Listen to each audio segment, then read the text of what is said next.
Hi everyone. Hope you all are doing well. Welcome to our channel. Today we will tell you about a boy who killed his friend then started an affair with his mother. Before I start, subscribe our channel and be with us till end of video. When Shane, Nick Roebuck, shows up to Deerfield College on a wrestling scholarship, he does so with one bag of clothes and a jacket he stole out of the back of a car. But Shane soon becomes best friends with Brandon, Brian Borello, who even takes him home to meet his parents Karen, Kelly Lynch, homeless to Harvard, the Liz Murray story, and Phil, Michael Nouri, changes. But not only does Shane learn that Brandon has formed for making friends with the new guy and dropping them just as quickly, but Shane has a dark, volatile side brought on from his father telling him he will never amount to anything. When Brandon decides to drop Shane, it leads to a devastating fight, but also Shane becoming close to Karen as he ends up moving into their guest house to help out around the house, much to Phil's annoyance. Watching Dark Desire reminded me of the movies Rob Lowe used to be in during the early part of his career, as we have a handsome character who wants something and will do whatever it takes to get what he needs, and that includes... Oh, I had better say spoiler alert now, although trust me, it isn't much of one.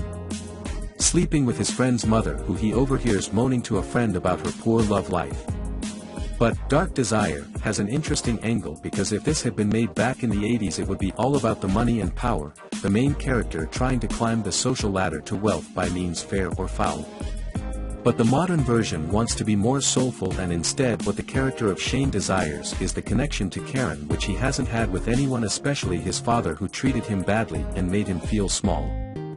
Of course, this side of his behavior, the need for connection, leads to obsessive behavior, and that in turn leads to danger, which, to be truthful, is very much the obvious side of the movie as we watch Shane's behavior spiral out of control to protect the world he has created through his lies.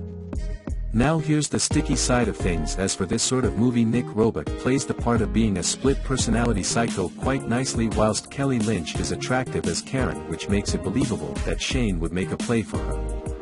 But what I get a sense of is that Nick, along with some of the other young actors, were cast partly because they have the physique for spending time with their shirts off, as they do quite a few times. And when it comes to Kelly Lynch, she looks good in a bikini. I know to say this is wrong, but there is that visual appeal side to the movie which at times seems to be more important than the story. What this all boils down to is that Dark Desire is just a variation on the movies which were being made back in the late 80s, but done with a contemporary ethic where motive is not money or power but human connection. It isn't a bad movie, and I am sure there will be some who enjoy seeing young male actors with their shirts off, but it isn't anything special.